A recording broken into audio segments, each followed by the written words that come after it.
Yo, what's going on, people? Welcome to Monday Night Smoke. What's good, people? What's good? As you can see, I've lost a little bit of weight, but it was only necessary. Had to do it for you guys. We got some Listen, talking to do. KG has abandoned Monday Night Smoke on this Monday, yeah? KG's abandoned ship. This guy decided he wanted to go do enjoyment at a Chris Brown concert. The disrespect, bro. Luckily, Bass was here to save the day. Luckily, It's, Bass was here. it's what I do. It's what I It's a do. tough life. Like priorities all over the place, man. We have to talk in the background. Let them know.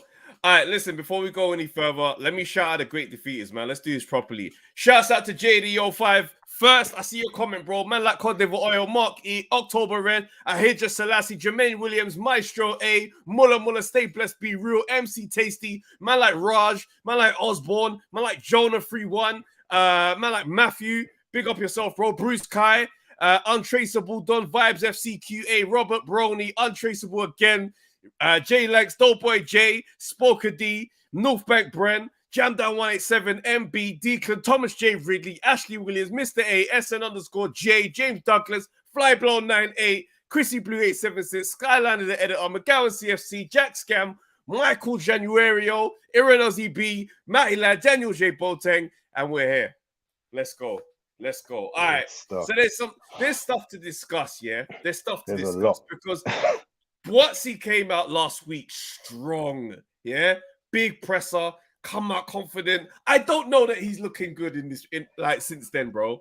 I mean, it was looking like a 10-8 at the time, possibly even a 10-7, but then the zone said, nope, hold this uppercut. Bam. Then man said, I don't want to have to tell my guys to go and look for me on an app. And then DAZN said, no, we're on Sky as well. It's age nuts. And then here's an interview I seen today. Shout out to Everything Boxing on Twitter. These guys do their thing. Joshua Boatsy on the viewing numbers for his fight with Craig Richards. He said, I don't necessarily say I've got the figures, but I have to ask myself logically, was it on the biggest platform in England? The question is no. And for me, that's enough. Now, for me, that's not enough. For me, you know what that sounds like? I don't know what the numbers are, but I know they're not nice. Like, you can't come out with vim and then be unsure of the stats. You got to, like, for me, you've had an open goal on Eddie Hearn and DAZN in this moment here. He's had an open goal and he skied it. He skied it, bro. He would have been better off making something up. I'm coming out strong with the made-up number because DAZN ain't going to dispute it because, remember, they don't release their numbers. That's right. Give man a low 17,000. Just shoot mad low for TV standards. Do you know what I'm saying? Because now men are like, hold on a second, that's not really making sense, my guy. Like, well, you know, on Twitter, when no profile Twitter is on your case saying that don't add up, big man. Like, even look at this interview. Look how strong Eddie Hearn's coming across. Do you think that anyone in their right mind is going to invest in the career of a fighter, spend all that money, get him to #1 in the world, pay him an absolute fortune to fight Dimitri Bivol, and then not extend the deal? It's the most natural industry standard procedure that is out there. And by the way, he would have had to have a rematch clause with Dimitri Bivol, so he had to extend that deal anyway. But it's not like, he makes out that, the offer was so bad and they wanted more fights. No, you were going to make a fortune. We gave you it on a plate to fight Dimitri Bivol, but he wasn't ready. He didn't think he could win. Virgil Hunter didn't think he could win. There's nothing wrong with not taking a fight. I can never criticise a fighter for that. But he doesn't want to fight.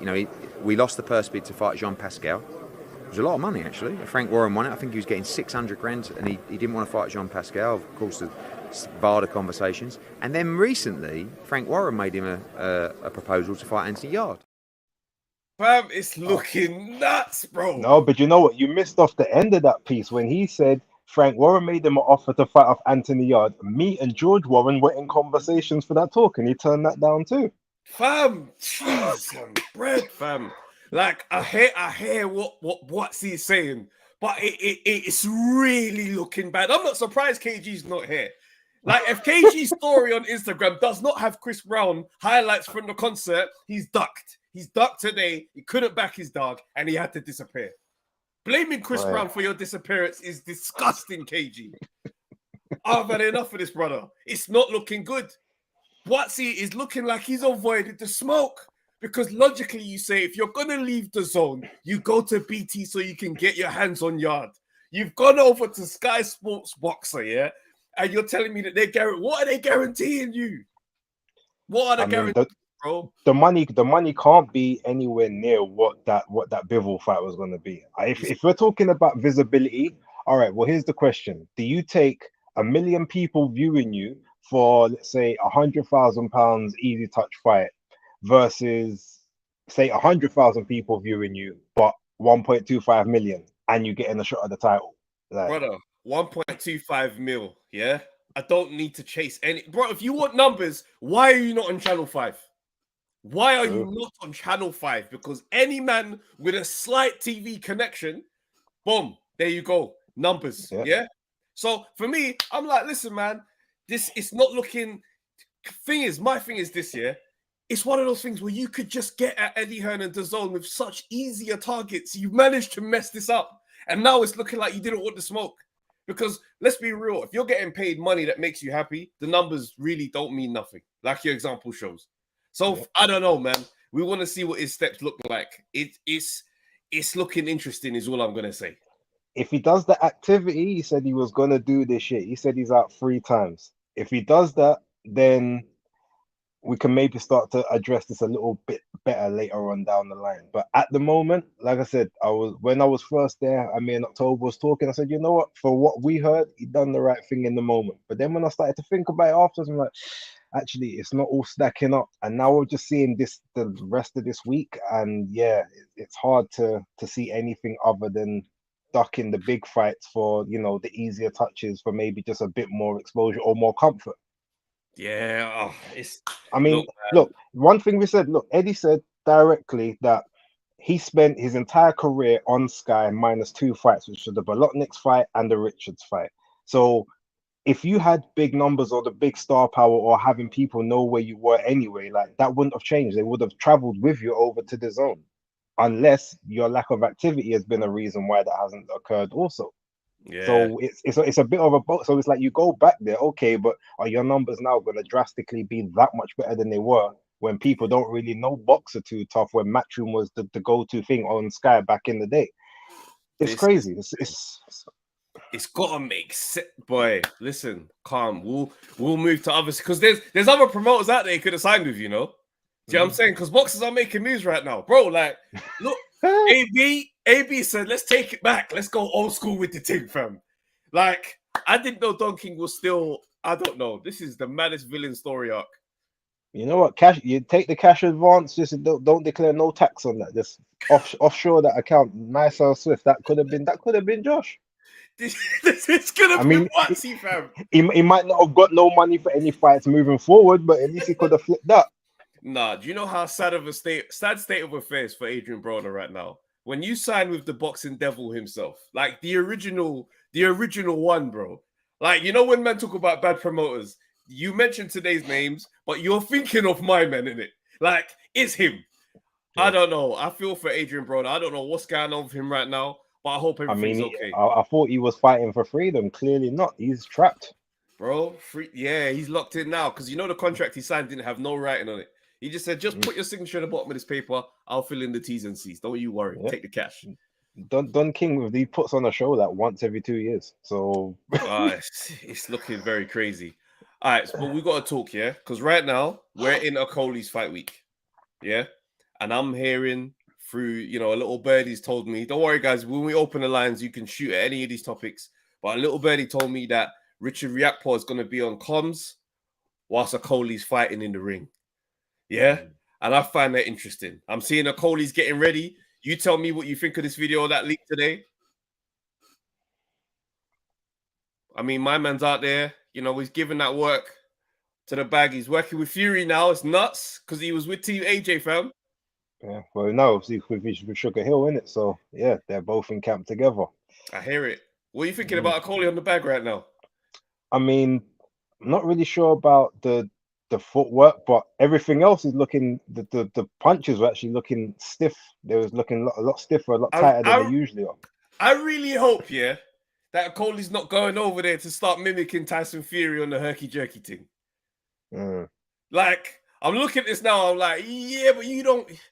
I don't want you mimicking Fury's combinations. I want you doing your own thing, fam. Yeah. I mean that skipping back and forth ain't really for him still. Like he ain't really got Yeah, I the mean, movement. look, man, and the thing is, obviously the bag work is there. Obviously, I've got some footage of React Paul in the bag. Just I feel so worth it. It's not so worth it, no.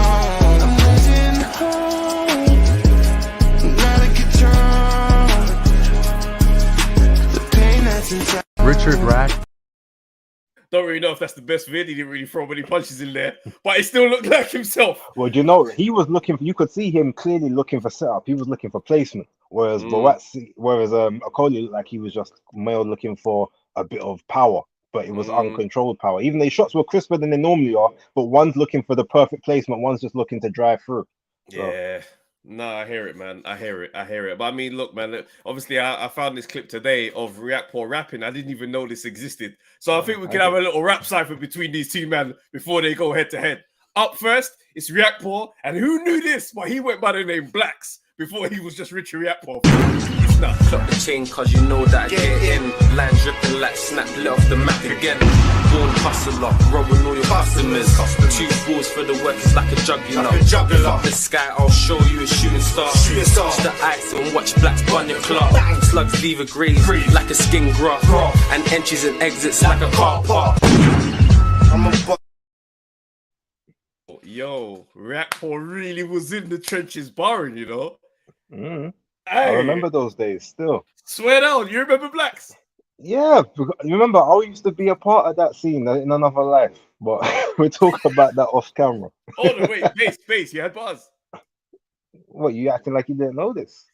Do I have to send you the CDs or the MP3s? Base was giving them bars, yeah? Bro, give us a freestyle right now, fam. Oh, we doing it like that. All right. Let's go off the top. Okay. As I ride through these dark streets, I can't help but hear the crowd's heartbeat. In a cold world where light and dark meets, it's fucked, but ain't no one in South's heart weak. That's all you're getting for free. Hey, all right, cool. Rob, boxing rap cypher, yeah? Up next, it's Okoli. Let's go. New racks, new money. Says she got a kid, that's alright, cause I do mummies.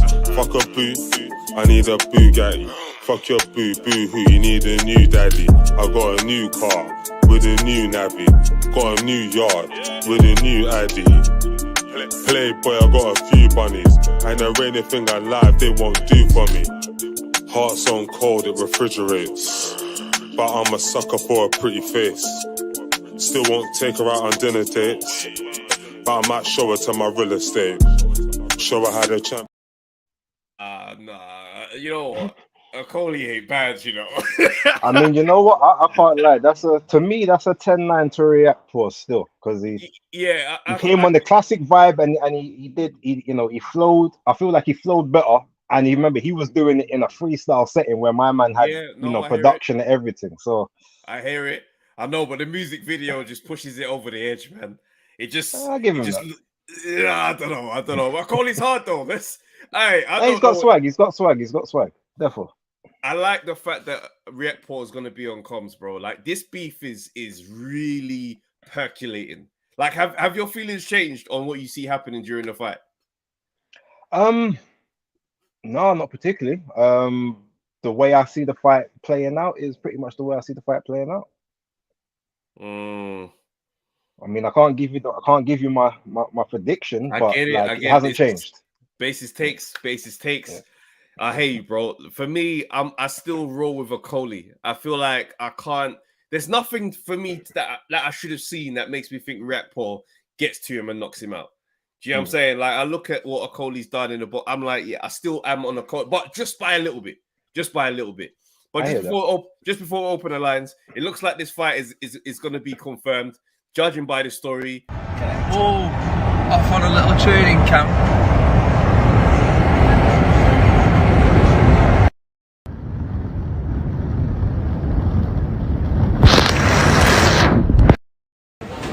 Any news? Massive news coming. Chocolate brownies and Conor Ben, fam. I mean, I still don't see it. I don't see it. Not next. I mean, they say they're getting on a training camp. That might just be to get back in shape for something. But realistically, where's that taking place? Man can't fight in the UK right now. That's not a big ticket seller in the US anywhere. What is that Middle East things? Like, but don't you unless think, that's on the Spain card, that ain't going nowhere. don't you think, yeah, there's some notoriety around Conor Ben that's going to indirectly become great promotion? Not outside There's of a the lot UK. of men. There's a lot of men in the UK that will happen, because the thing is, the good thing about the Middle East, Abu Dhabi, and these places is that the time zone ain't really far away. So 10 o'clock, 9 o'clock, 11, the fight is still going to happen usual time. So man are going to they're going to watch the fight. Let's be real. Let's have it right. I don't think that Ben is going to do dead numbers after all of this madness. Because people hating you is as good as people loving you, and it comes to the bottom line.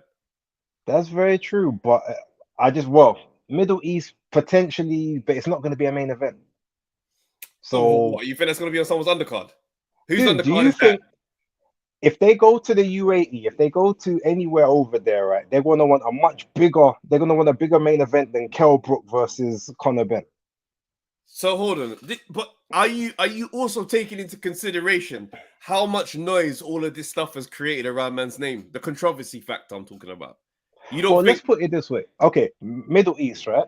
Yeah. What are they against? They're against like infidelity. They're against drugs they changed the rules for Cristiano Ronaldo, bro. Let's talk the bottom line across the world. Move. They're against drink and drugs. And guess what? Both of them man are embroiled in right now. You really think that's going over them? Okay. Let's not play that. Come on. Is cooking today. All right, say no more. We're opening the lines. We are opening these lines. Is Watsy looking nuts in the light now? This week has passed. A Coley Reactor. Like, who have you got in that fight? And are you really here for Kell Brook and Conor Ben? Josh, I know you're here first, bro. What's going on? Yes, what's going on? Yes, so, bro. First of all, Base, it's amazing that you're now a superstar. To see you on Ade's Base is the guy show right on now. the DAZN boxing show. Appreciate Has that. it sunk in yet that you're a superstar? I mean, I'm just taking it one day at a time. He's giving me on the post fight. The post fight. Yeah, but yeah, it's good. You said Reactpol will be on the comms when Okoli's fighting. Is that what you said, Trav? That's apparently the whispers. Yeah. Yeah, that's good then. So obviously, surely Reactpol's gonna come in after Okoli wins, and then they square off. There might be another shove off again. Do you think Reactpol needs another fight before he gets in there with Okoli? Or you reckon just go straight in there now? He's fought recently. He's been like, yeah, he fought pretty recently, but to be fair, it'll be a while until they fight, won't it? I don't know. It'll be if they schedule it next, it'll be another 3 months or something, won't it? So maybe you have a point. Yeah. We're looking at like what, June, July for that one. Yeah. What would you say? Right, I'm backing Okoli in that one. I'm backing Okoli. Oh yeah, no, same. I think Okoli will win, but do you think Reactpol should have another fight meanwhile? Just for my own selfishness, I'd say just get in there right now and do it. But if I'm Reactpol's team, I'd probably want to see another one. Yes. I probably want to see one more just to guarantee that you are where we think you are, and then go get it done. I don't know. That's just me. Maybe if I'm on his side, if I'm in the camp, that's what I'm more doing. Yeah. Also, Kell Brook, Conor Ben. I'm not sure about that. I think Conor will do him in. Kell Brook's a great fighter, was a great fighter. I'm not sure how good he is at 36, but they're just at two completely stages in their career. I mean, yeah. I mean, like, don't you think that maybe Kell's got a bit more after that? You know, that Amir Khan night. Yeah, but if I'm Kell Brook's advisor, I would say just retire off that win against Khan. He deserves that sweet exit, you know what I mean? But he desperately wants to fight again. You know, we've seen him snorting white powder and stuff. He might need to get back in the ring. I mean, that's maybe. wild. Yeah, and look, put it this way: between that fight, it depends on what weight they come in. If they have that fight, it depends on what weight it's made at. That's the big thing for that fight. Brook can't go down to 147. Yeah, you don't like making that. What was Brook and Khan at? That was 154, isn't it? Yeah, no, it was 149. Well, it's a catch weight 149. So yeah, it was super welterweight, but it was 149 was the weight. It's Yeah, got to be 154. 154 as an absolute minimum. But to be honest, I mean, if he was going to go up to 157 for Eubank, Brooks fought up there. Why If not I'm do Brook, that? if I'm Brook, then you push for him to really be up there still. Yeah. Nah, man, Flyblow 9 said all of the lines. It's and not. also, yeah, Adrian Broner. I don't know what he's doing signing with Don King. Fam. I mean, to be fair, I don't know I know, Don King is a scummy guy, but I don't know, the ins and obviously you guys, you've known of Don King for 30 years or whatever. Only in America. How old do you think we are? About 30 years. Yeah. Well, I think Travis is a bit older, isn't he? I don't know. That's how old? Wait, hold on. How old do you think I am? Let's have it right. Oh yeah, so I'm 39. Nah, wow, bro. You see what I can't stand about people at Josh's age, yeah? Oh yeah, I turned 18 last week, by the way. See what I'm saying? Everyone, these men think everybody's in their age. I can't stand this guy in his bloody youth, bro. It makes me sick. And it was so subtle as well. So subtle. It's just like, yeah, you man obviously remember live and direct. Happy belated. Yeah, happy birthday to you, bro. Yeah. Dickhead. 39. You're a lot younger than that, then. Yeah, no, I mean 35, innit? We right. Yeah, it weren't too far. But it just sounded disrespectful, bro. I'll have to get that still. So hold on a minute. So what's your thoughts on Boatsy now? Boatsy, yeah. Well, what's my thoughts on him, moving to boxer? I don't know if people have been saying... sorry to cut you, bro. This is mad. I said Trev was running with the kids screaming Ali Boumbaye. You don't make me sick, man. Horrid. Nah, so I have to hold that, fam. It's hard. Go on, bro. Yeah. I don't know. Maybe he's made the right decision moving to boxer. I don't know. I don't have loads to say of what apart from I hope he, hope we see him in some more fights against the top British fighters. So he's fought Richards. I hope he fights sometime this year. If he's going to fight 3 times this year, he's got to fight a Yard or who else? Aziz maybe, but there's not much hype for that, is there? Yeah, I mean, do you know what really frustrates me about this kind of whole thing about Boatsy is that Boatsy's a really good fighter. Everybody had him at 1. Do you see what I'm saying? Everybody had him at 1. Simple as that. Yeah. So it's like for me, I didn't. Okay. I say everybody loosely, not including base. But I was constantly having to push back on the fact Boatsy's just at 1. Remember all these years. So for me, he's obviously been respected. My thing is, we just want to see you fight more. That's literally it. And the reasons that he's given us doesn't give us the clicker to be like, oh, that makes sense. We're still left with more questions. That's the only frustrating part of all of this. But hey, yeah. But what's his next fight? It's May, isn't it? I saw it's scheduled in May. It's probably not going to be against the biggest name, is it? And he has been inactive. I was saying that in the chat a minute ago. Yeah. It looks like, for me, I look at it now and I'm like, all right, so Boatsy's fighting in Birmingham. My guess is Shakan Pitters. That's just my guess. Oh. On a business level, you'd say, I'm going to Birmingham. There's a Birmingham fighter. You see what I'm saying? It kind of makes sense. So I think it might be a Shakan Pitters looking type fight. I mean, that would be a good one, I guess, for the re-announcement, so to speak, rather than to bring someone in from Europe. And because then ultimately that's the same thing. And say, oh, well, you're not fighting anyone of note, so how do we even know where you're really at? Yeah. I mean, end of the day, the belts are held up, innit? Like, let's be real. No one's wrestling those belts away from Beterbiev or Bivol right now. So maybe fight at Bivol's, not Bivol, or Pitters, just as you can dress it up as a comeback fight.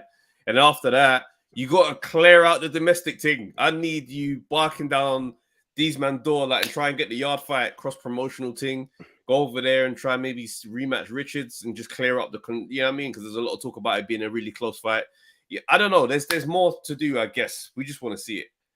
Bivol Beterbiev needs to happen for sure. 100%. That is Hopefully the it does. fight. I think that fight will happen, but I never see Spence and Crawford happening. I don't even think these men talk about that fight no more.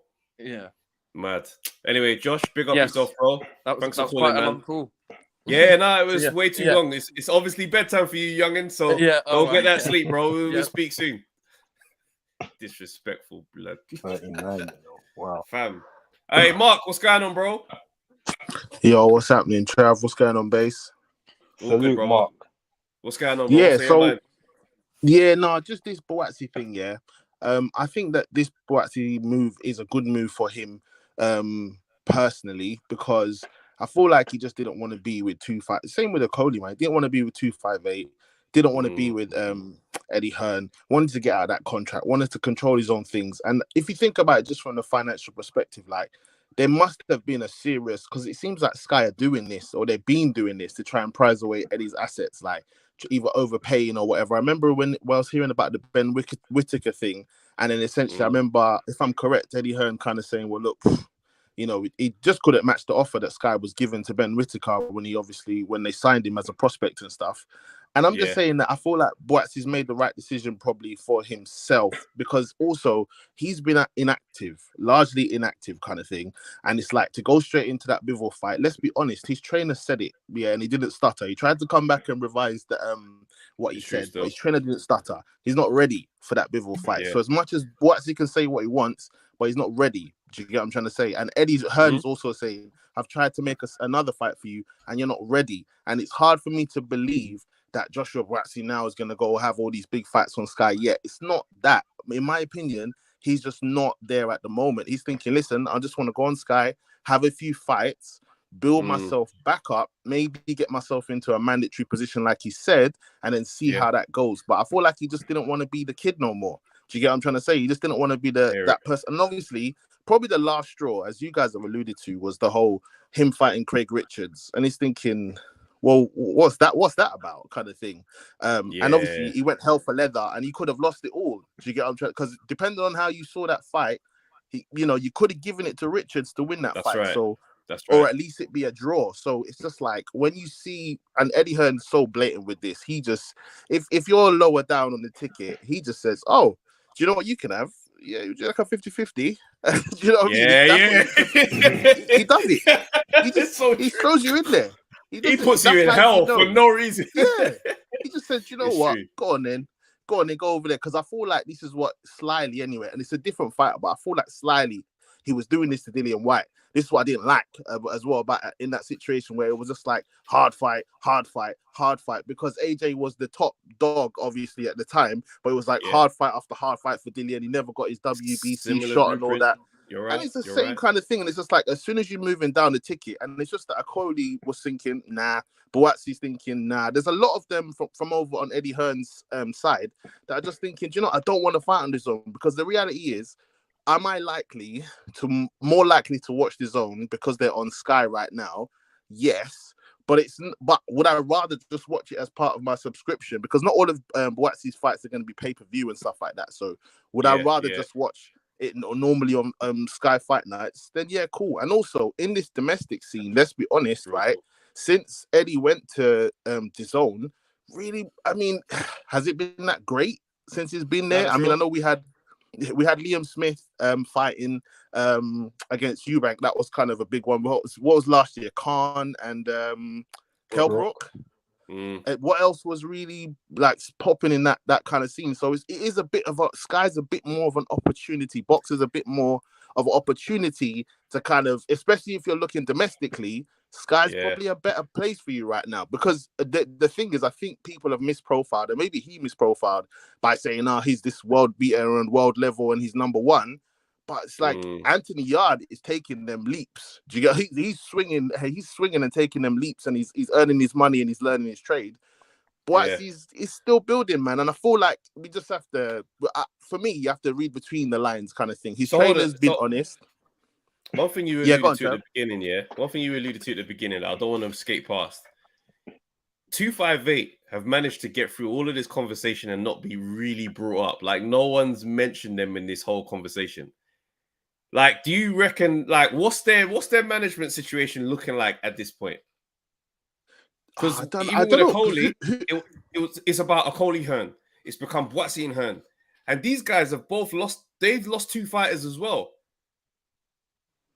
Who else do they manage though? That's of note. 258. I mean, Derek Chisora.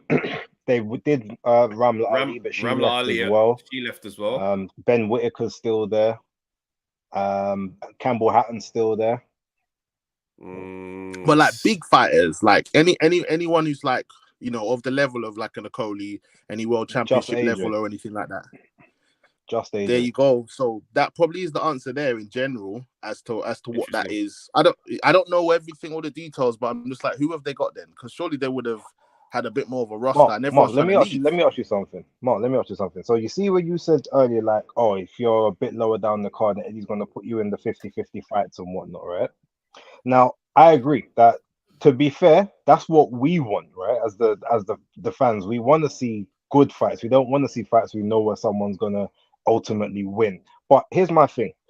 If Boatsy was more active, which has been the criticism for the longest time, would he then not have still been the number 1 guy? Because right now, if at Matchroom, he technically would have been number 2 behind Bivol, right? But even when Bivol was there as the champ, he was the number 1 until the inactivity started kicking in. And then it's like, well, now I've got this new star that's just beat Canelo, got a big profile there, beat Ramirez, got a big profile there, and you haven't fought since last May. So, and then before that, it was the year before, it was August in 2021. Yeah. Before that, you had one in May, but then prior to that, you had like one fight in 2020 at the end of 2020, and then basically didn't fight for nearly 15 months between 2019 and 2020. Well, that was COVID lockdown year, so you can't. Yeah, but no, but you see, but even you say that there was people that got out during COVID multiple times. But the fact is, COVID doesn't take away 15 months of your career when you're one of the top dogs. It didn't take away 15 months from AJ, so how did it take away 15 months from Boatsy? I agree with you, Base, to be fair, because, and this is the one thing I will say, the biggest takeaway for me and the biggest disappointment really was that he was just shifting blame, man. Like, take ownership. Do you get what I'm trying to say? Like, it's just like he's not taking ownership for the fact that he hasn't fought the biggest of fights and he hasn't fought regularly enough. So much so that so many years, look at some of your peers of your fellow Olympians. They've been either had world title shots, even people who have not even gone to the Olympics have had 2 world title shots, and you haven't had that opportunity to do it for yourself. So it's just like he didn't take much ownership. It was just other people and everyone else and stuff. So all I would say is, from now on with Joshua Boatsy, like, look, we'll give you maybe 1-2 fights. You want to fight in Birmingham and all that, like, that's cool. But I'm telling you, come the back end of this year, you're going to be in the same position if you don't take any lessons from this. Like, when he's on about all the personality things and like, oh, I didn't know I have to do meet. I'm like, bro, like, but he also said like, oh, I'm not serious away from boxing. I'm really not serious. I'm a good guy. I'm a funny guy and whatever. But it's like, how did you not know you need to sell tickets? And like, on a broader point, just to kind of pivot a little bit, it's like, this is kind of why I feel like a lot of casuals, are kind of either turning off boxing, and then you look at UFC on the weekend, that was absolutely popping. And obviously it's different because they've got one promotional company, one promoter. It's kind of, it is what it is. But for them, there's no opportunity, boy. Leon Edwards from the weekend was just like, yeah, I don't know who I want to fight next. Dana White was like, listen, you're fighting Colby Covington, and that's that kind of thing. And so it didn't matter. There's no such thing as a voluntary defense really in UFC. And I'm saying with boxing, they just needs to be careful, man. Like, obviously boxing's obviously a global, like a bigger thing, but it's just in general, that mentality of, oh, I'll just have a voluntary, I'll just wait it out. I feel like, look, I just went on Anthony Joshua's tickets, and I said this like when I was on, I think about a month and a half ago or whatever. There's still tickets for Anthony Joshua's show. Do you get what I'm trying to say? It's crazy. How can we even be saying this about Anthony Joshua? So it's just one of those ones where boxing as a whole just has to get its act together. I don't care if this promoter doesn't like that promoter. They're not fighting. It doesn't matter. Like, do you get what I'm trying to say? It shouldn't matter. Obviously, there's business involved, but they've got to see the bigger picture that we're not selling out the arenas, we're not getting the big fights, and therefore the UK boxing. No, you're Bro, what's gonna happen is natural selection. When fans stop showing up, something's got to change. Like you got to remember, like Fight Camp was a big turning point when Eddie was like, "Well, look, obviously the world is changed. Everything's got to be different now. Men are gonna start having hard fights. There ain't gonna be a night where it's like guaranteed home side wins. Nah, 50-50s. Everybody be on job and get ready." That's what happened. There was that moment, that turning point where Eddie's like, "If you're not the champ, you're getting. Yeah, I mean, you ain't getting champ treatment. It's 50-50s across the board." And man are now, a couple years on from there, saying they want to leave. Yeah. So There you go. there's two sides to it as well. Like, yes. And then you know what? Also with that, one thing I'll also say with regards to that is I've noticed that there are people that have gone back to like Sky Sports and Boxer are people that weren't that marketable in the first place. It's almost like they need that machine to do the work for them. Because there's pure men that are there now that wouldn't have been able, you wouldn't have known what they was doing because they're just never about, or they're just not that personable. But you get that machine behind them, and then they maybe get a bit more awareness that they're there. Whereas when you're on the zone, you've got to basically do a bit more of your work. You still get a push, you get the opportunities, but you've got to do a bit more. And I feel like the Americans that are on there have understood that, and they're doing their thing. And even the guy and the ones that want to take the opportunities elsewhere, but all the British ones who was just used to being kind of, oh, I don't have to do it, I'll just turn up and fight, and realizing, like my money's different now because maybe the interest in me isn't the same unless I'm fighting the top guys. It's looking a bit more of like okay, you know what? I want to go back to my comfort zone. I want to go back to not having to do anything and just getting it handed to me. But for me, what see, just quickly, I'm gonna have to wrap these out. Yeah, go on. Yeah, just my last point. It's just like it's just that final point. What you're saying, listen, this Boatsi thing is all about ownership. He's got to take ownership of his career, take ownership of what's going on, and he can't blame no one else. So come the end of the year, then we'll see what's happening, man. Big up, guys. Anyway, for real, bro. That's an epic call, bro. Big up, Mark. I enjoyed that one. Hey, Mark was in his bag there still. All right, we're gonna keep it moving. Man, like Lineal, what's going on, bro? Ooh. Yo, what's good? Lineal. Listen, I can't lie. When you were playing that React pool, man was calling for a wheel still. Like, I was say you feeling that React pool, boss? Hey, yeah? pull it up, selector. You know, let's reload one more time, bro. Drop the chain, cause you know that I get in. Line dripping like snap, lit off the map again. Born hustler, rolling all your customers. Two balls for the workers like a juggler. Fuck the sky, I'll show you a shooting star. Touch the ice and watch blacks burn your club. Slugs leave a graze like a skin graph. And entries and exits like a car park. Come on, lighter. What? Hey, nah, come on, man. Hey, yeah, he was letting them know. Man, Okoli loses that round 10-9. Man. Crazy.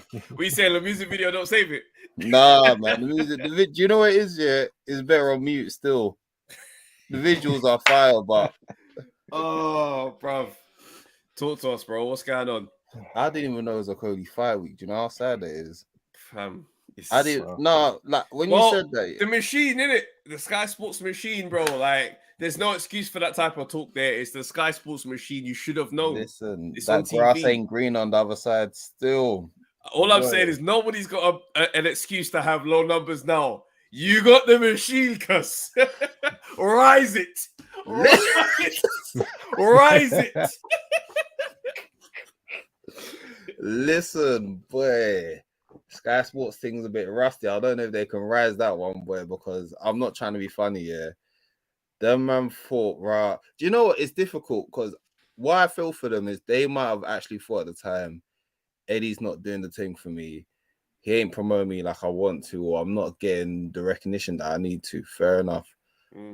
But it's easy for us saying it as outdoor looking in. But from the outside, my thing is, you lot thought that Eddie got into a position where he is for no reason. Like, you think other promoters are doing what Eddie's doing? Say what you want about him, feel what you want about him. The guy's a hard worker and knows how to promote, point blank, period. And it does come across as like whether their personal beef is has got in the way of them actually seeing the landscape of UK boxing, which is, listen, Shalom cannot promote. And the people that have been doing well at boxer are people that have either done it themselves or are already names. Who on boxer has been like, who's their homebred talent? Yeah, it's an interesting one, bro. Because I mean, for me, when I see Shalom get sunned by Frank Warren across the table for the Joe Joyce Parker fight, that's when I knew this guy he might not be built for this thing. That was rude, bruv. Nah, because Frank Ron really did need to do that as well. That was horrible. Frank should not be able to cook you lyrically. He sat there and said, "Big man, you weren't even in the conversation. Nah, you don't know how that convo went." You know why that's rude, yeah? Because it's the fact that Shalom actually brought a big fighter to your table, yeah. You should actually be grateful that he done that. And man still said, you know what? He was just itching. Frank Warren was just like, yep. Let me son him real quick just to let him know who I am. And he came there on nice guy bars, like, no, I'm not gonna go to that level. I'm not gonna lower myself. I'm like, big man, that's your job, bro. Because Parker is not selling this fight. Parker wants to smile and do home cooking videos on Twitter, bro. Like, you gotta be in there cooking and let this thing. I'm like, yo, listen, I don't know, bro. I stand by my take, yeah. David Hayes should be the main promoter over there in Boxer. Then these men would compete. Yeah, but I think we've mentioned that before in the pod, like on Monday Night Smoke, that there needs to be another like mouthpiece. I like what I think Osborne said: the machine's not machining, and it's true because at the end of the day, Big A's right on the money here still, and I normally don't like this. Well, listen, let Shalom get into that camera. He can't wait to let you know he's got cream. You know the worst thing is, yeah, even like with Whitaker, yeah, we ain't heard from him. We ain't seen no promo from him. He's not in front of our faces. Like I said, yeah, say what you want about Eddie, yeah. When Josh was on the rise, yeah, man had him in people's faces so 100%. much. 100%. So much. And I feel like with Boxer, it's almost like the less of two evils. Because for me, it comes across as I don't want to go with Frank Warren because he's the thing with Frank Warren. When he has favorites, he lets it be known that he has favorites. He doesn't care. He doesn't shy away. Like KG said, boy, he wanted Lyndon Alpha back in there with Yard that same night, bro. That was nasty work. He weren't even happy that Lyndon was happy that he won. He was in there like, no, obviously we'll get him again. We'll run be it humble, mate. Be humble. That was so take it down nasty. a level, will ya? He weren't enjoying that. I remember at the time because I think even Pat Barrett was saying it's not even that we're saying we run away from the rematch, but let him get the world title shot that he's earned. Yeah. And if he gets that world title, you can have your rematch, and it's even bigger. But you know what? I just realized just this second. Oh my days, bro. You see, Boxer. Yeah. A key component has suddenly disappeared. And it's no longer on mic. Adam Smith, bro. Adam Smith. I don't know. Nobody wants to explain. I've seen rumors all over the internet about where Adam Smith is and why he's not busy right now. Mister, could this be the man? Fam, could this be the man?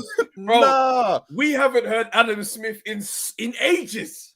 Swear, but who's going to explain that Rappo got stabbed for the 78th time? Bro, coming to the ring, coming from the road. Like, bro, the most graphic nut. And the bomber Tony Belly, which is in no way linked to the terrorism of Reese. Like, what, bro? No. Adam Smith he's looking quiet. Shaky right there. Should we all send like a you know, like on those missing videos? I think we need to do like a missing video for Adam Smith still. Boy. If you've seen this man, could he be the man? Rely on Johnny Nelson. Because Johnny Nelson's been in his bag lately. Adam Smith, you know, it's Johnny's been talking the things, whereas before he used to have to hold it down. Now he's like, well, you can't tell me nothing. You're younger than me. Get out of there. You don't plan my paychecks. That's what I'm saying. Listen, you know, Adam Smith, bro. It might be shaky at Sky Sports right now. They need that voice back in the mix because when he comes and does an interview, them half-an-hour ones, and he breaks stuff down, he goes bar for bar with Eddie comfortably. He knows Eddie well. That's the young sensei. I trained that one up there. I know how to cook with my man. Shalom is not built to you go know with them half an hour interviews where they literally only ask him 2 questions. He takes 15 minutes on each answer. He's cooked to bits. And then for no reason he goes, because you know, with this platform we go back to Frank Bruno and Nigel Benn and all the greats have come through here. Bam! It's jarring, but at the same time, it's a proven formula. Telling you. There's no better formula than Adam Smith and Eddie Hearn together. Put those two on a team and you've got a championship right there and then. It's weird though, because even as The thing is, yeah, I've seen people making fun of Eddie Hearn about, oh, the zone this, the zone that, yeah. This guy has grown his brand globally, and I think people haven't realized that. I don't think Eddie Hearn cares about the UK no more. Because the way some people are just like, all right, Eddie's losing this person, that person. My man's growing his brand in Australia. He's getting the Latin America crowd in America. And then even like obviously the women's division, he's dominating that as well. But to be fair, a lot of the stuff you're saying about the regions that he's getting is all Canelo. Like but even I'm thinking like Bam Bam. What's his name? Bam Rodriguez. His name is Bam Bam. Yeah, it is Bam Rodriguez. His brother as well. Joshua Franco, he's actually not signed to. He's not signed to the zone still. Are you not signed to the zone? No, but he might do if he gets that belt off of what's his name? Tanaka. The Japanese guy. Tanaka? Yeah. Not yeah, Tanaka, but the fact that we still even think that is letting you know that people are relating Eddie Hearn to that market, and then with the women's boxing as well, man's in Ireland doing bits. So I think I honestly think Eddie's kind of looked at the UK and said, "There's no money in this right now." So I think he's done that, yeah. But also I think he's done a recent U-turn because I think he does know that you got to have home first. Do you know what I'm saying? Like we're comfortable with 10 o'clock on Saturday night. That's when the fights happen. Man are not really primed nowadays for 4 a.m. wake ups for the boxing. Oh no. It's not as comfortable as it used to be. So Eddie, he needs to make sure he doesn't let that slip and try and do global conquest and forget home. He's still got Smith. He's still got I was even thinking about what's the one that's potentially facing Better Beef as a mandatory? Callum Smith. I won't even just. He's got Callum Smith. He's got Dalton Smith. Is that the? That's the 140 pounds. I'm not impressed by. No. I don't think he's the goods. I don't think he's the goods. But I mean, Eddie's still got. He's still got up north. Is what I'm saying. Eddie's still got up north. Whether it's and Johnny Fisher, come on. Johnny Fisher, Lee Wood. Can bring a crowd anywhere. Yeah. He's still got that one more big fight to get out of Warrington before he's done out here. So it's a weird one, but UK boxing right now, I think it needs rejuvenation, but I don't know who it's gonna come from because outside of AJ and Fury, who is like the next UK big star? The Juggernaut. Listen, bro. You're right. Let me not bro, listen, there's bear man waiting in the queue still. Let me start getting through some of these guys, man. Cool, no worries, man. Peace Take out, it easy, man. Love. HGM, what's going on, bro? Nah, come on, bro. Don't get stage fright today. HGM. It's been a while, man. Come on. Come on, bro. Listen, this is a standing 8, big man. Okay, lovely. Let's go. Yo, I was some chicken, man. Yo, I said, nah, bro. Now's not the time for chicken, bro. Let's go. Oh, man. Well, go on in there, man. Long time. What you saying, brother? All good, man. All good. Yeah, what's on your mind?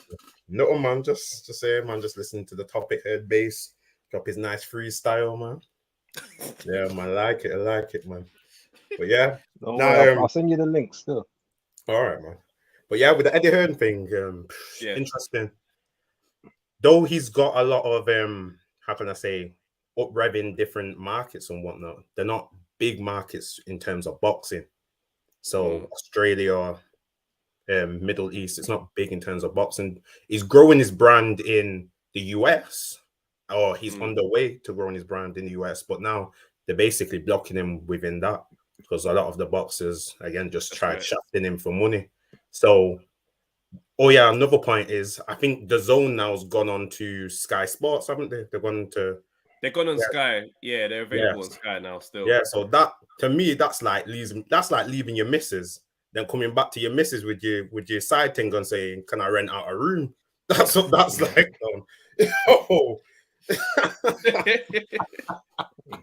Interesting. It's looking, and you know what the dark part in all of this was, yeah.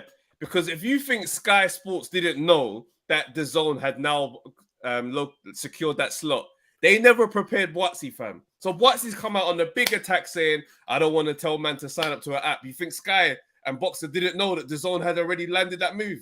Yeah. They left man out there. That's where I'm like, that's techie still. If I'm Watsy, I'm looking at that and I'm thinking, yo, You man left me blind on that one for no reason, and I'm now part of the gang. That's a horrible first day in the office. No, very horrible. But I gave my opinion on Boatsi a while back. I don't think he's as serious for boxing as people think. I don't think it's as serious for boxing. Like with some man, how could I say? If there could have been other things, they would put it that way. But boxing is a way of making dough. So at the end of the day, that's how I look at it with Boatsi. It's a way. I think that's a lot of man's story. You know, I remember Ashley Theophane was saying that he's like a lot of men fell into boxing because they could fight. Exactly. Not really on the basis that they love this thing. A lot of men this is the route I've got to take. So yeah, I remember hearing an interview with Boatsi saying that in school he used to, when he came from Ghana, he was always fighting. So that's what he's good at the end of the day. So it makes money at the end of the day. He's not gonna go down as a Muhammad Ali. That's the truth, man. And make you money, man. At the end of the day, I hate it. Make you dough, man. Long as they don't shaft you, man. Boy, make you dough, man. But I hate you, bro. Adam Smith, man. He's ducking, he's ducking and diving right, man. I heard he's owing gambling debts done. Listen, I had to borrow the KG Zoom. I see some Twitter friends. Man, the views and opinion of HGM is nothing to do with Undefeated Podcast. I don't know about that. That's interesting. Thank you for bringing that to attention. I had no idea about that type of situation. Me neither. Yeah, man. So he's ducking some debts done. So that's interesting. That's okay. Next topic. Because let's move on before you get flagged on. You already had what's he called? What's my man? Big Chest. What's he called? The boxer, man. I forgot his name, man. Dan Aziz. You already had him throwing up them lines from last week, man. So I want you on strike too, done. Brother, listen, you're on your second warning, big man. Yeah, man. Real talk, man. Yeah. Conor Ben, Kell Brook, man. I heard that's looming. I'll move on to that. I heard that's looming. You think it's gonna get over? I honestly think that fight could be. I don't know that they necessarily gonna want Pacquiao for Conor Ben right now, because I'll be real in it. Pacquiao still's got a little something in there. he's not dead food at the moment. Trav, this is your guy. So if you think he can't beat up 45-year-old, no. All right, cool. All I'm saying is that Ugas fight didn't tell me Pacquiao's done in it. That's all I will say. So I'm like, I probably would say if Kell Brook is there as food, let Kell Brook just be food. It's a drug cheat versus a drug cheat, man. So we'll see how it goes. You already know my stance. And we ain't going back into that. If you want to know my views on this convo, there's pods. Yeah, man. Say less anyway, man. But all right, brother. It's good to chat to you, man. Bless, man. Take care. Respect. Bless HGM. It's been a while. Tony. All right, brother. What's up? Hey, bro, you're gonna have to turn that down. Turn that down, Tony. Come on now. What's going on, Tony? Tony. All right, brother. You gonna kill the volume, bro? Hello. There we go. What's going on, sir? Let's get this sorted. Okay. All right, talk to us, bro. I know you just there heated up. Tony, we don't want album covers, man. Come on. Look at this relaxed post, man. No one's to give us the Lionel Richie for no reason, bro. Hey, listen. the lady in red, yeah?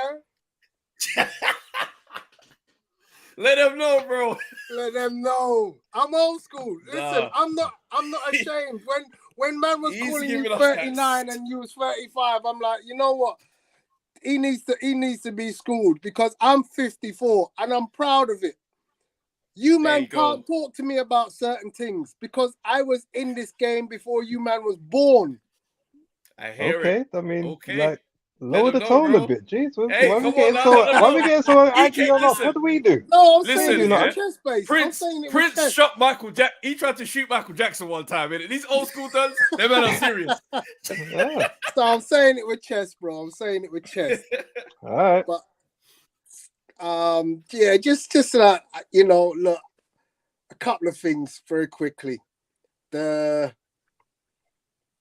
Conor Ben, Kell Brook, I'm in agreement with based on that one. That one has no legs for me. I can't see how that sells anywhere outside of the UK. You know, I had this going back and forth with Maestro about the viability of Eubanks, Ben, because he was saying that was a nothing fight. And I'm like, well, this is exactly the same. This fight is a UK fight. It has all the audience here in the UK. So if you ain't having it in the UK, it ain't selling anywhere else. Yeah. No, You know, if you're gonna put this in the Middle East, it's got to be on the undercard of somebody's Misfits card, as far as I'm concerned. So hold on. Misfits, bro. You saying Conor Ben? You saying Conor Ben versus Pacquiao is an undercard fight? I don't see that at all. That could sell really though, out there. That could sell out there though. To who? You don't think anyone's gonna pay for Pacquiao and Conor Ben today? I don't think that anybody's interested in Conor Ben right now, bro. Seriously. I think Pacquiao's name out there is going to move. Amir Khan was cooking out there on the numbers. You know that, right? At that late stage, Billy Dib, bro. He went in there with Billy Dib. He did wonderful out there. I'm saying Manny Pacquiao on Pacquiao's the difference with Amir Khan is he's a Muslim.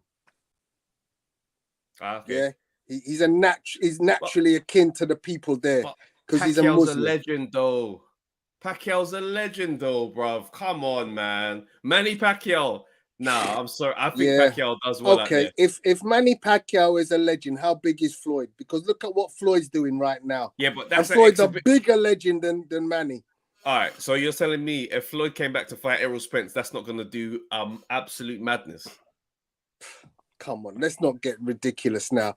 We're just going into cloud cuckoo land. No, you're saying Pacquiao is. I'm saying Pacquiao is still a legend, and you said how big is Floyd? So I'm saying if Floyd came back and he said he was going to fight Crawford or Errol Spence, that's going to do a madness.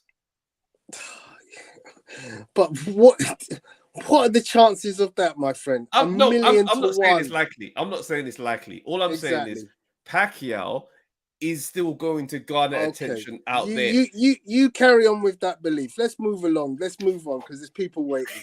It's all right. I'll get sung by the elders today. I don't mind. The Josh Buatsi thing, yeah? Yeah. As far as I'm concerned, fair play to the kid. Look, everybody, you was right about this. The timing was completely a mistake in terms of him jumping ship to avoid being on an app when the app actually went to Sky Sports. Terrible. It was rough. You know, they left him out there. You know, man. we had our private chat about what Josh privately told me. But what I do want to say in his favor is, let's not forget that Josh is still ranked top 5 in 3 out of 4 bodies. So he's a mandatory. Yeah. Well, so when people are trying to go around, I mean, the Shakan Pitters idea to me is ridiculous because that's such a backward step, and we on this channel don't tend to put up those kind of like backward steps suggestions. Yeah. You know, when you get all the way through to a point where you are mandatory challenger, I can understand that you want to do an interim kind of warm-up fight before that challenge, that mandatory opportunity comes knocking on your door. But Shakan Pitters is way back there, bruv. Way back there. And you know, as much as I like Shakan Pitters, but he's British level, and Buatsi's way past that. Yeah. Way past that. The thing is, bear in mind, if you had said to me Lyndon Arthur, I would have gone, okay, I'll take that. Yeah, but how far past British level is Lyndon Arthur? What's he proved outside of British level? This was a rumor, by the way. The Shakan Pitters thing is me estimating because it's in Birmingham. It's not confirmed that it's him, but I hear what you're saying. If it was to be Pitters, it just it's a non-goer for me. But if it's just a warm-up fight, then why not? I mean, if it happens, it happens, base. That's all I'm saying. But it's not attractive to me. I just think it's too big a step backwards for Buatsi. Me and Maestro got into a little chew up on the weekend about Tank Davis versus Ryan Garcia and the fact that the rehydration clauses and all that was too much on the Tank Yeah. In that, he's trying to force Ryan to do too much. So I just wanted to bring that up. That might be some Maestro happens to be here, so we can have this convo right now. Maestro, say my name, and apparently I appear. I'm like the Candy Man, yo. I said, wait a minute. The funny thing is, Tony took you to school, Trev. He gave you that 60s baby ass whooping just now. Oh no! Now I said no mas. You didn't represent the 80s babies too well, Trev. I'm gonna no mas. You went to school, brother. You went to school, bro. I said no mas. I said the feet work was feet working. I said I didn't sign up for this. I thought we were gonna stand in the middle of the ring and trade. He come with some next stuff. No mas. Big up Tony. Big up Tony X representing all the Gen X, the Gen Xers in the community. Shouts out to the old fogies Gen X. us. Big up the Gen X man. Them. Big them up. Big them up. All right, bro. Come on, man. You got to respond to the smoke, fam. Tony's calling you out, bro. Well, Tony. See, the thing is, Tony is when you talk Tank Davis with Tony, you got to realize that on my channel page or my channel community, Tony's nickname is actually Tony Ellaby. Okay, because literally people call Tony Ellaby in the chat. Tony, this is how you're getting treated on these internet streets. Yeah, this is true.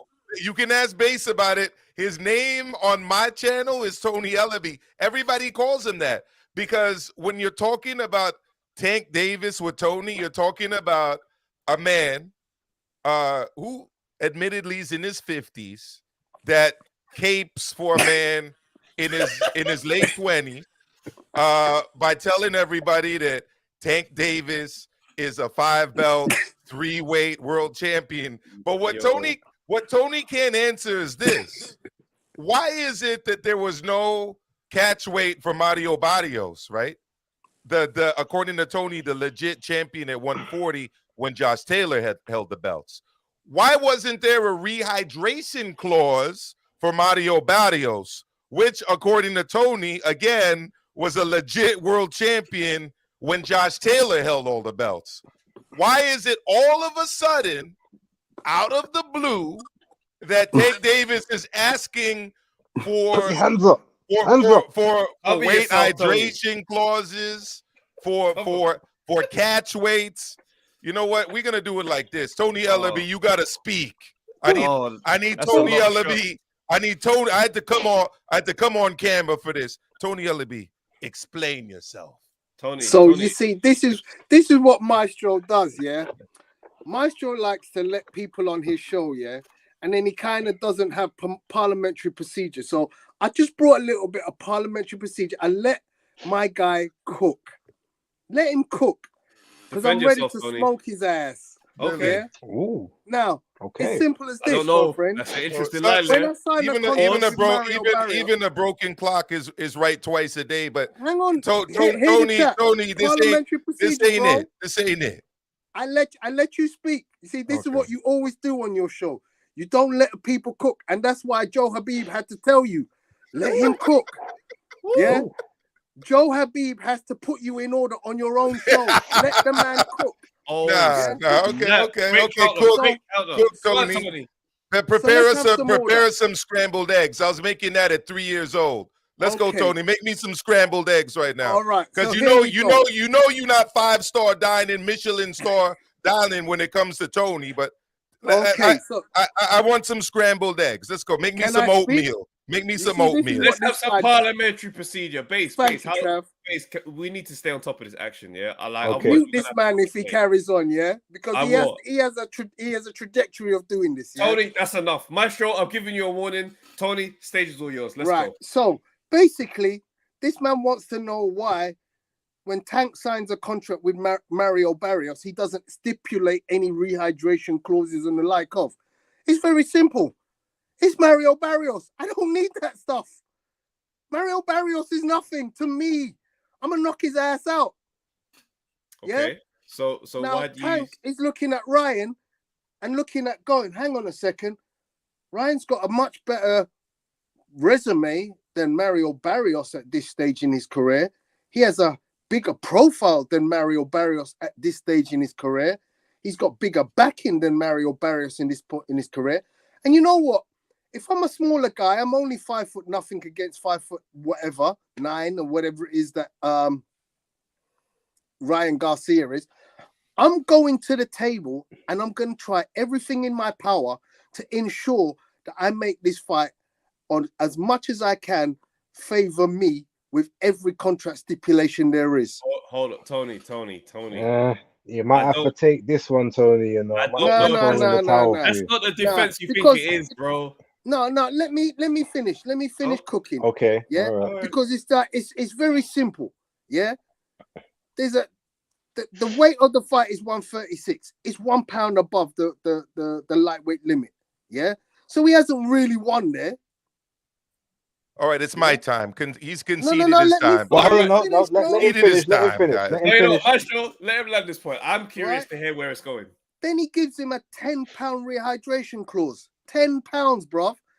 When Ben and Eubanks had their rehydration on that mad weight, what was the rehydration clause, Base? I don't know. It was about 10, 7 between pounds. 10 and 12. It was between 10 and 12. They said it was less than the No, it IBF. was lower than that. They said it was around the IBF limit. That's what they said. Okay, so let's not get silly. He puts in a rehydration clause. Does that favor Tank? No, because the guy can still walk in the ring 10 pounds heavier the next week. And don't forget, he only has to get that 10 pounds the next afternoon.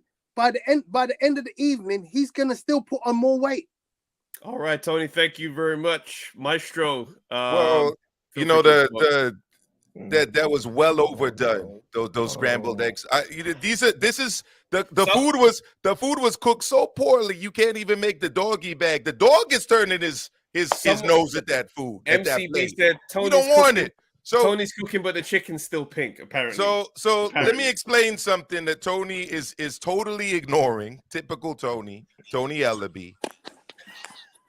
Basically, Tank Davis has already admitted out of his own mouth that the reason he's doing this is because Ryan, quote unquote, is too big. Okay? He never mentioned the profile. He never mentioned the financial backing or any of these other things. He said the man is too big. Now, here's the thing. Tony said there's not that much difference with 135, right? Well, what Tony's also ignoring is that the last time Ryan fought at 135 was pre-pandemic. His last 2 fights have been at 140. So he's a 140-pounder now. Now, but here's my thing.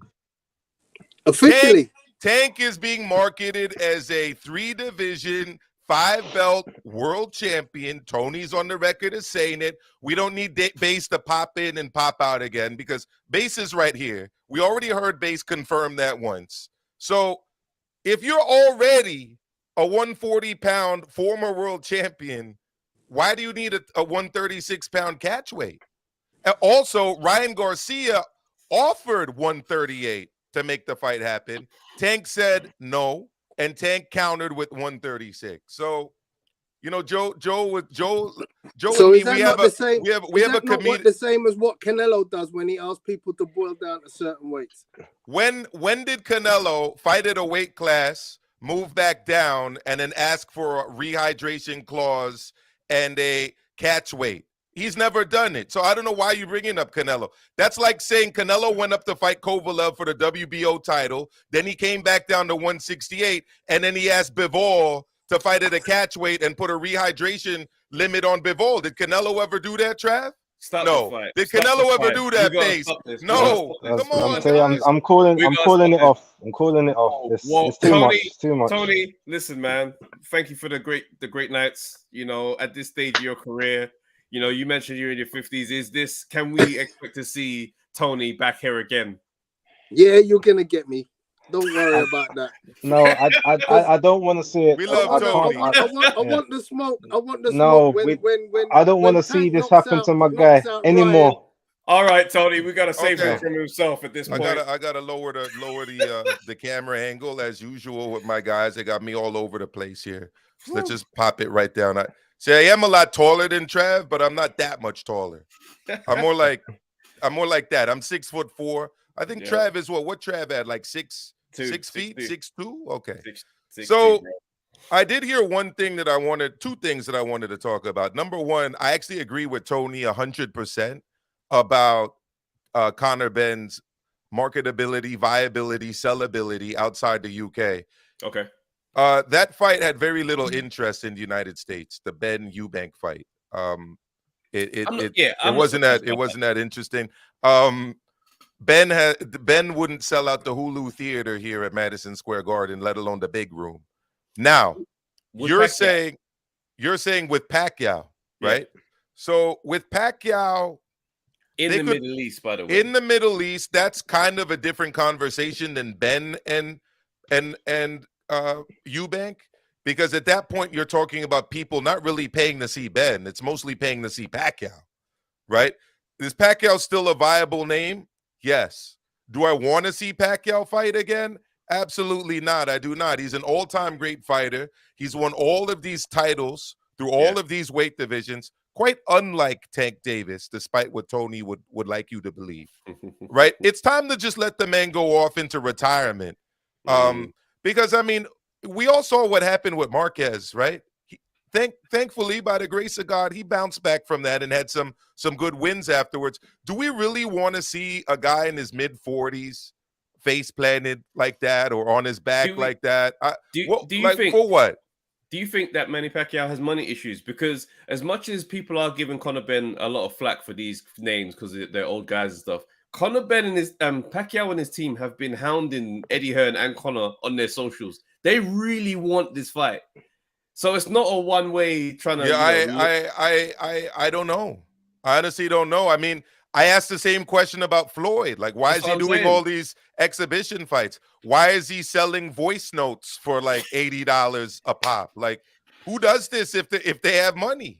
You know, why is he doing like B-rated, not even B-rated, Z-rated, as you say, Z-rated over there, commercials for like companies you've never heard of that like advertise at like 2 a.m. in Las Vegas? I don't know, right? Your collection. So, those are all good questions. But before I continue, hit the like button, everybody. Consider joining the membership. Trav is one of the best out here. KG, Base the Kid, he blowing up. Big up Ade, by the way. And big up all of my guys and sister on this new show that was recently started, The Squared Circle. It's must watch YouTube boxing. So my show's a hell of a promoter, bro. Look at that. Yo, you should have heard me on my show yesterday selling the AJ versus Big Baby Miller fight. That's what people need to see. That's what the streets want. The streets are calling for AJ Big Baby Miller. They don't want Franklin. They want a guy who could talk. Every superhero needs a super villain. And Big Baby is a super villain. I mean, Pop 4 times, still talking shit about Eddie and about AJ. Even now, hasn't done anything since the comeback and is talking big. That's the KO the streets are asking for. That's the fight. It's real. You know, if you want to, let me ask you this: do you want a punching bag or do you want a punching bag with a mouth? Yeah, you know what? You got a case. A case. So, but I mean, he did look fantastic against Lucas Brown. He's back. That's another guy in his 40s that we don't really need to see fighting anymore. But the last thing I want to say before I leave, because I know Danny want to jump in. Guys that think that Eddie Hearn is huge. I love Eddie Hearn, by the way. I think he's a great promoter. I think he's a great talker. He's very good with the YouTube boxing community in a way that many other promoters haven't been. But I also, at the same time, want to dispel this rumor that he's abandoned the UK market to like develop US fighters. At the end of the day, Devin Haney's no longer with him. Boo Boo Andre's no longer with him. And Pop Quiz from Maestro, which by the way is Spanish for teacher, to the whole chat, right? Name three guys that you highly rate that are US fighters, not Canelo, US fighters signed to Matchroom in the United States. I heard one mentioned earlier, Jesse Bam Rodriguez. What are the other ones? Is it Richardson Hitchens? Yep. I mean, but he's not a star, far from it. He's just coming up right now in the game. So there Diego are some Pacheco. Diego Pacheco, right? But Ray Ford. Ray Ford, very good. I asked the chat base. You're not the chat. I asked the chat. I didn't know You're I giving them the qualified. cheat. I didn't hear that. You're giving them the cheat. I didn't code. hear that part. I no, but apologize. here's the thing. Basically, Are any of those fighters on a star level that would lead you to believe that what's going on right now in the U.S. is that much greater than what was going on with Sky, with Matchroom, when boxing, at least for me on this side, seemed to be pretty popping when it was Sky and Matchroom? I think it's quite clear that with Eddie's, domination globally, a lot of that rests on the shoulders of one or two fighters. Do you know what I'm saying? Like, let's be real. When you start talking about these other locations where Eddie's active and he's busy, you're talking about Canelo's fights. Canelo's fights are busy in those places. Canelo's fights are doing those numbers. So it's one of those things where it's like, nah, he ain't got a mad US stable. That would be a lie. But he has a massive presence in his place because of the pieces that he does have. Because of the piece, Canelo. Yeah, okay. Piece. What other fighter other than Canelo, think of US fighters, could sell out an arena in the United States? Let's not forget, Eddie was putting on arena fight after arena fight, stadium fight after stadium fight in the UK with UK fighters, right? Who are the arena fighters signed to Matchroom right now in the US other than Canelo? Errol Spence. Who are the he's not signed to Matchroom. I know he's not. I thought you just meant like who are they in general? No. I mean, who are they I know, generally? I mean, but I know, bro. Right. So that's my thing. But anyways, big up to all of my brethren, Trav, KG. Salute, bro. Salute to all the millennials out there. We got a Gen Zer who called you old. I mean, I guess I'm old too. I'm a millennial. Yo, we all old, bro. So Tony P, he Gen X. That's Tony X Ellaby. Listen, guys, let me even play that clip right now. This is the new show that we've got. The members get the exclusive on this. This is called The Squared Circle.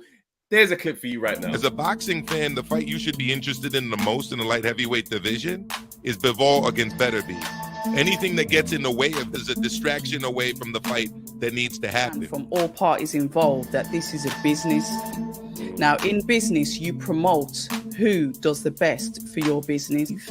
You might be the best boxer in the world, but if you're not pulling everything else in with it, it makes you less attractive. Right. Now, my thing is, which promoter is going to give you that type of payday and say to you, one fight deal, after that you can go wherever you want? That's not realistic. As a teacher and as a physical education teacher and a coach, right? I'm looking things at a long-term athletic development model. It's called LTAD. I want my guy peaking when he's ready to win, peaking when he can win a championship.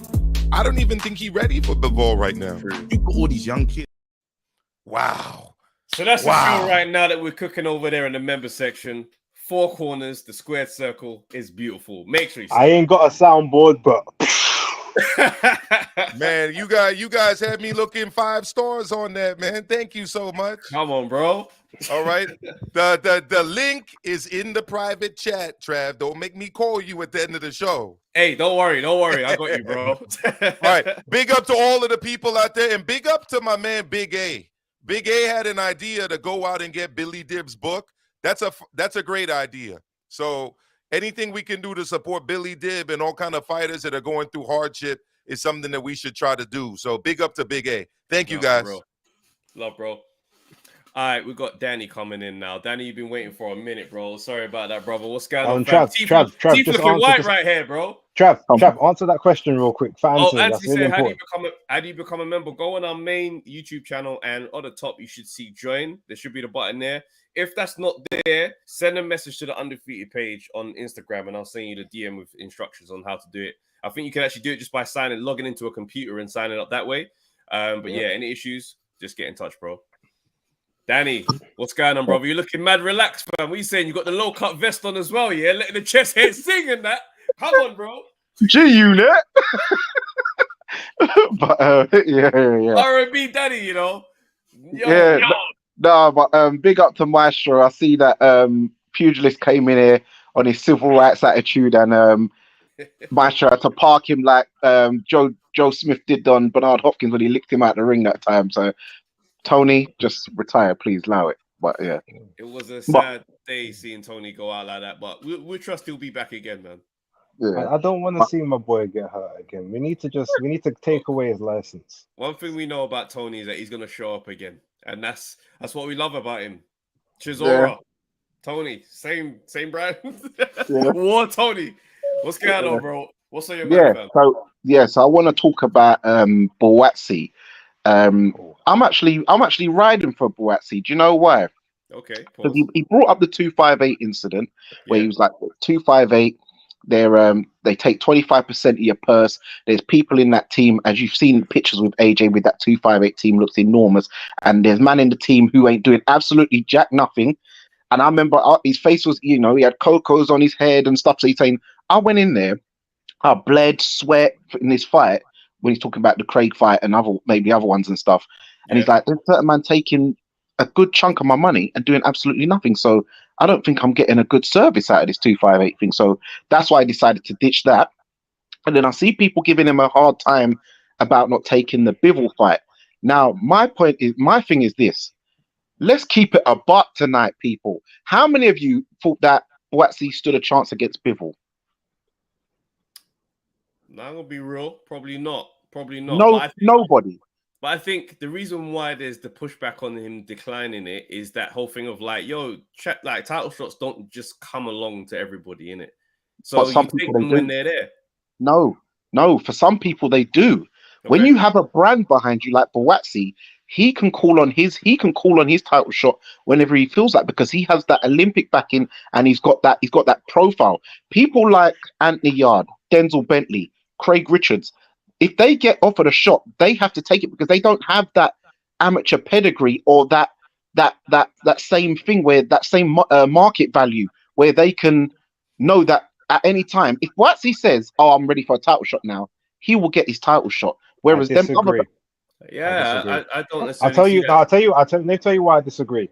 It's not about his branding. It's about his promoter's relationship with those organizations. If you look at Anthony Yard, for instance, right, and Denzel Bentley, if they really want with the WBO, anytime they want, they can get themselves put in a favorable position. Let's not forget, Anthony Yard got splattered by the jab with Kovalev.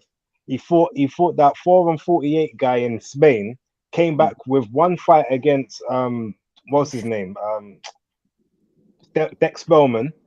Lost the fight against Arthur, won the rematch against Arthur, and then went straight back into another title fight. So that's all because Frank Warren had his his deal with the WBO. He's very highly favored with them.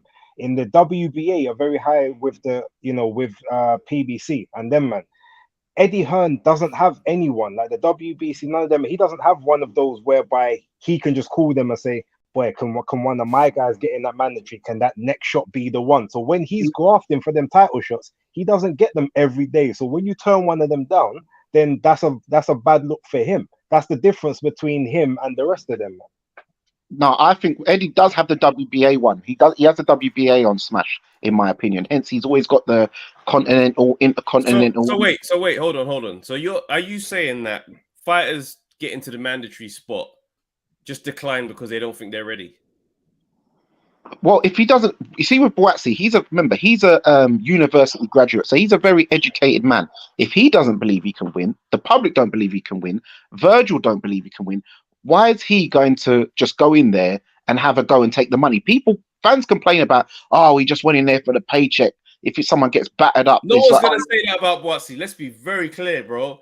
No one's going to say that about Boatsi. If he goes in there, Boatsi goes in there and fights Bivol and loses, no one says he showed up for a paycheck.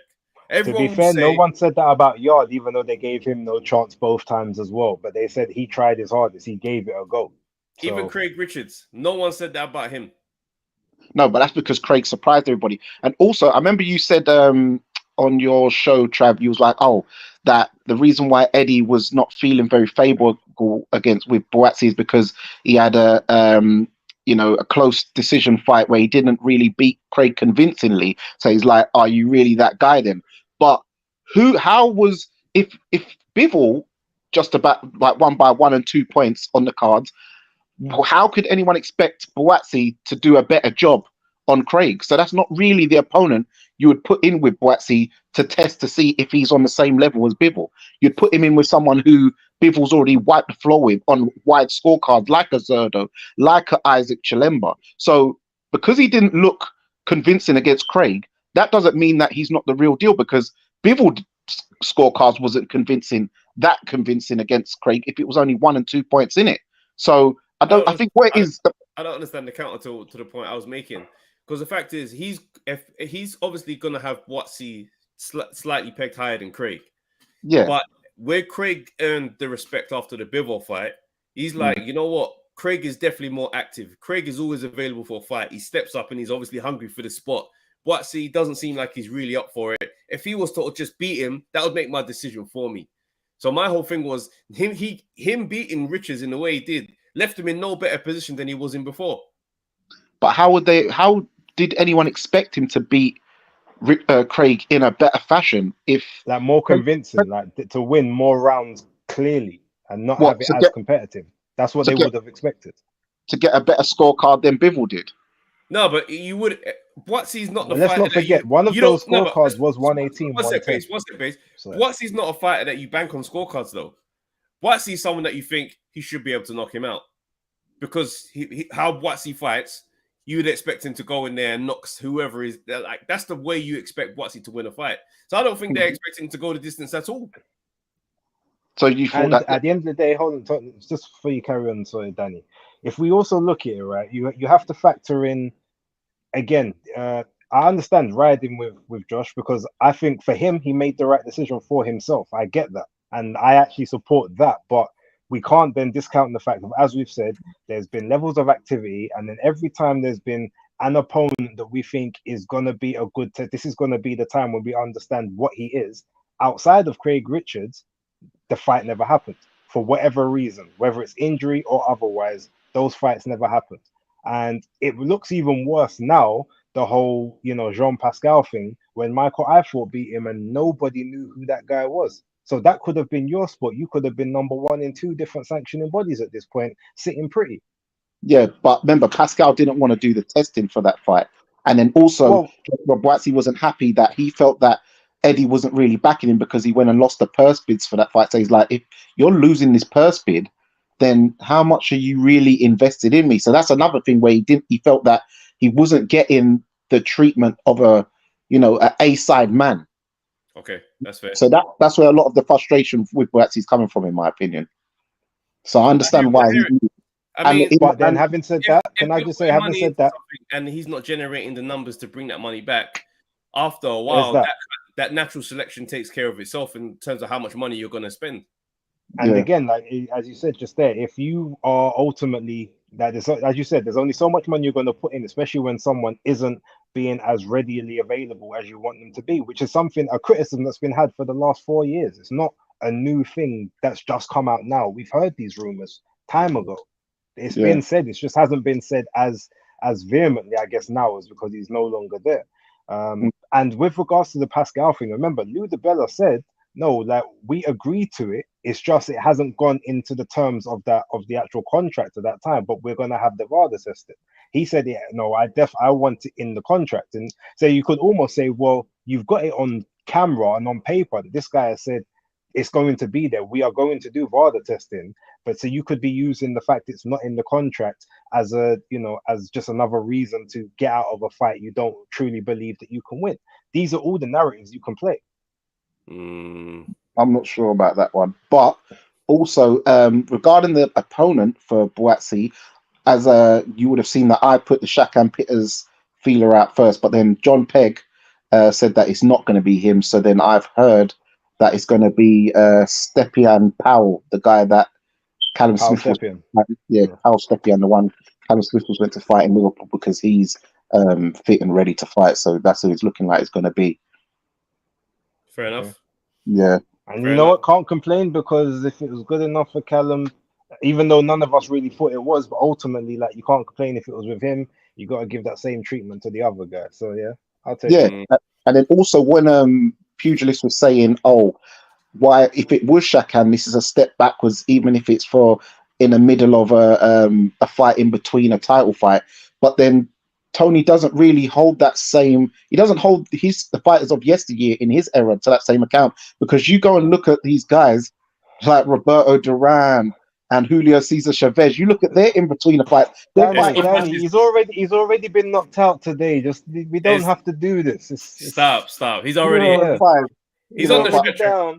He's in the hospital now. He's driven to the hospital for a checkup, and you're there swinging shots, bro. Relax, man. Sorry. Alexander Wilson just said Virgil said that Josh is 3 fights away from world level.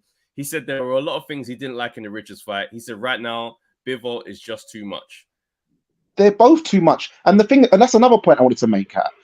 It's all good sending these British fighters in for these world title shots and stuff like that, but none of them are really ready for Bivol and Beterbiev, because at the end of the day, people don't like to admit it, but amateurs matter. And I'm going to tell you why. Now, let's calculate. Yard had what? 12 amateur fights. Craig had 22. So that you're looking at what? 34. Boatsi had about 80. Callum Smith. So if you add all the British top guys, amateur fights together, and then you put them against Bivol and Beterbiev's fights as amateurs, which accumulates to about what? 600. Yeah, it's no, but Adams combined, you're looking at 6 bills.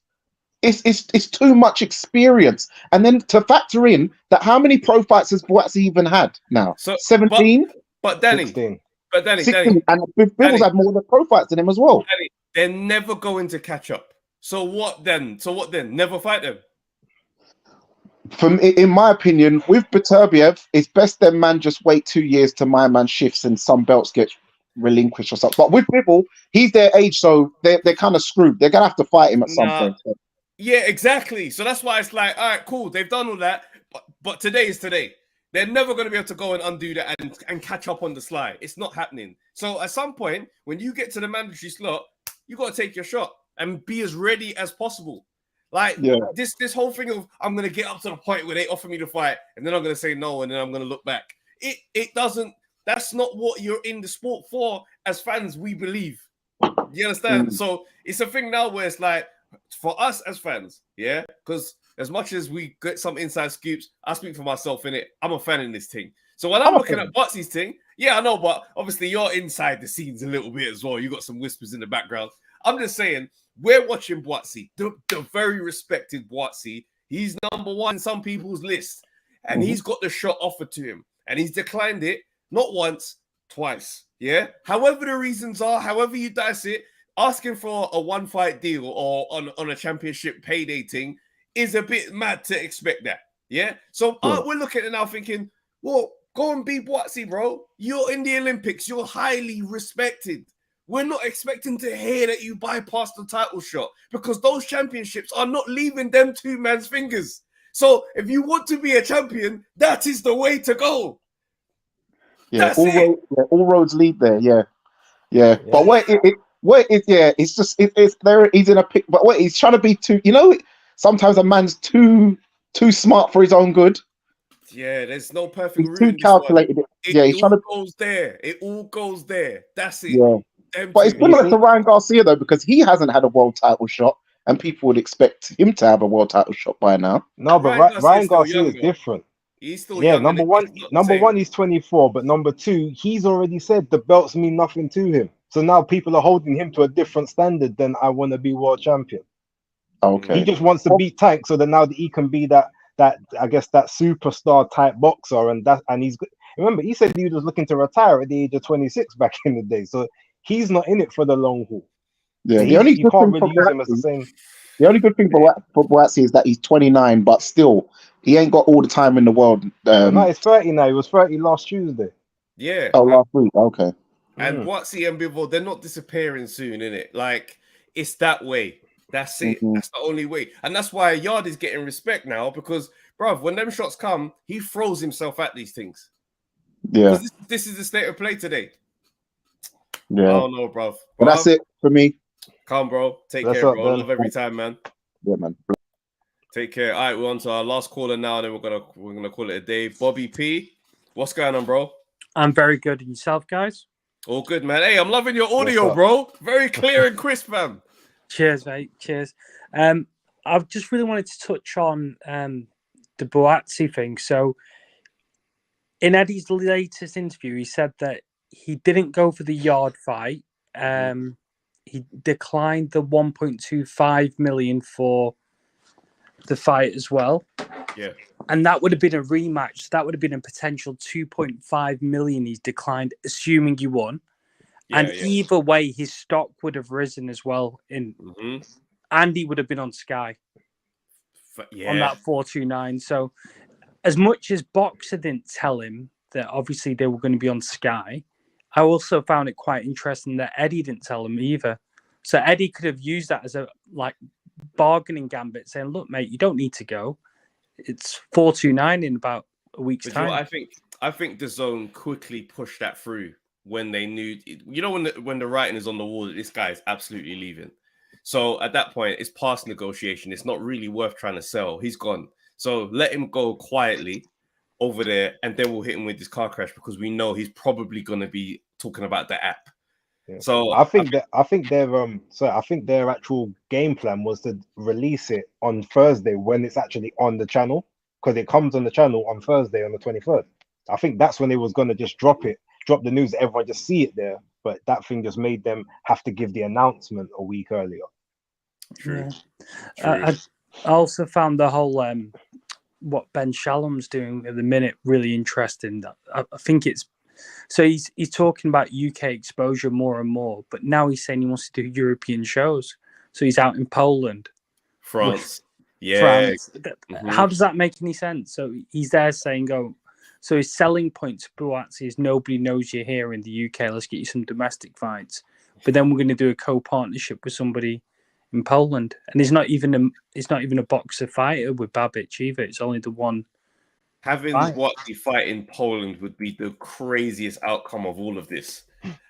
Like having him fighting on a Polish show. Oh, bro!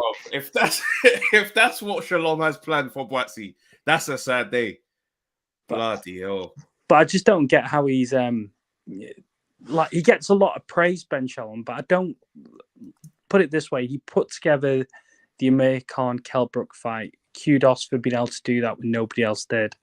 But I think that's because he made it. He was the only one with the platform to push it at that time on a box office. Yeah.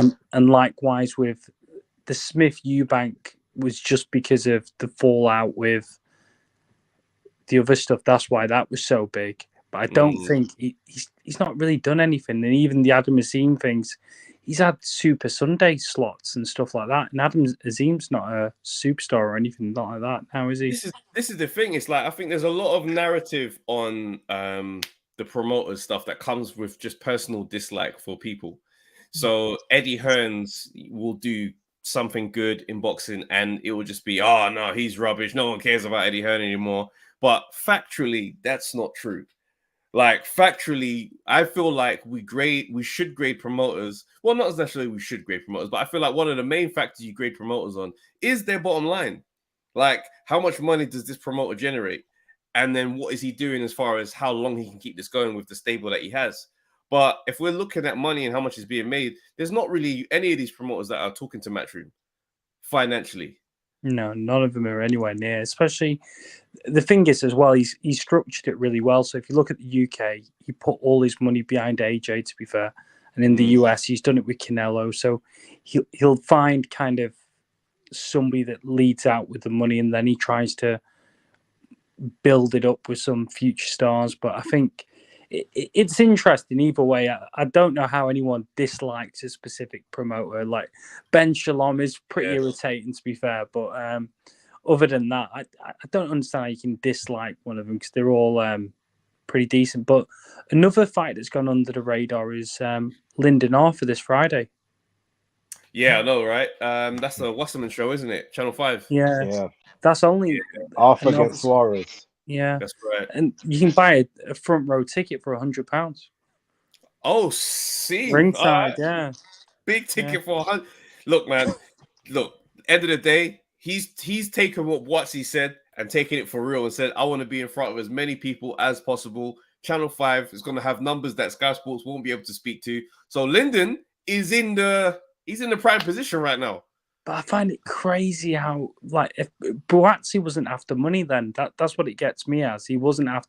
Do you know when Eddie says somebody's been talking in his ear? They really have, because they've brainwashed him. They really have, because they've made him think. So if he's not back 1 point, and this is only a 3-fight deal, so with a potential rematch, that's what. And if he didn't procrastinate between now and May, he could have had one fight out of the way. Could have been done in 15 months. Yeah. Whereas he's probably looking at about 500 a fight, I'm guessing, under boxer. I'm thinking it's But something. then it might be against much easier opponents, which is That's what right. some of the criticism's been, is that he's going to go there, be the big fish, and because he's the big fish, he's going to get to almost pick and choose who he fights and when he's ready to fight. So that might be, so for him, it might not be how much each fight is worth. It just might be how much tax it's going to put on his body. Yeah, I suppose. I think what Ben's probably saying is we're looking for a next pay-per-view star. So he says, let's get through these 3 and we'll build you up as the next AJ, which is never going to happen. He's not got, he's got a good personality, but like you've said before, Trav, he doesn't talk enough. So it's one of those, It's a weird time. It's a weird time, and I think this decision to go to boxing now in the way that he's done it is going to put a lot of eyes on him, and more so looking for scrutiny, because they're like, all right, well, show us what you were talking about then. And I hope he's up to that challenge to prove to everyone that this was the right decision to make. So we'll see. We'll see. Thanks again, Trav. Thank you. Likewise. Base, Take good care, hearing man. you on Addy as well. Thank you, man. I appreciate it. Take care, guys. Bro. Lovely Take speaking to you care, both. Have a good evening, guys. Thank you. Cheers, fella. Guys, we've reached the end of the show, man. We've reached the end of the show. Hey, today's been fun still. Let me read the super chat before we go. Boxing View says, I hope and pray that when Fury and Usyk fights, Usyk schools Fury before KOing the lanky, attention-seeking.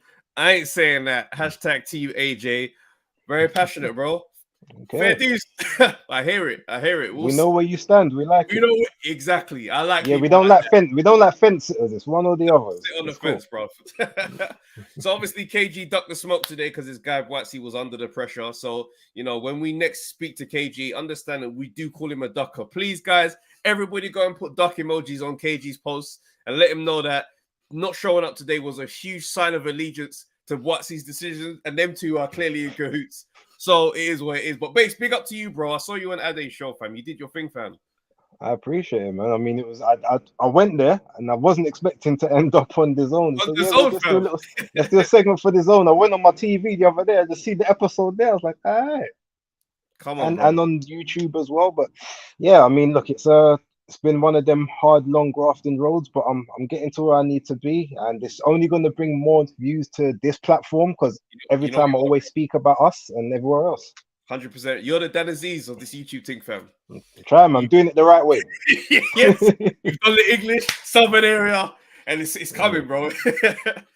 No, guys, big up to everyone that came on today. Shouts out to follow October Red, follow Maestro. Listen, guys.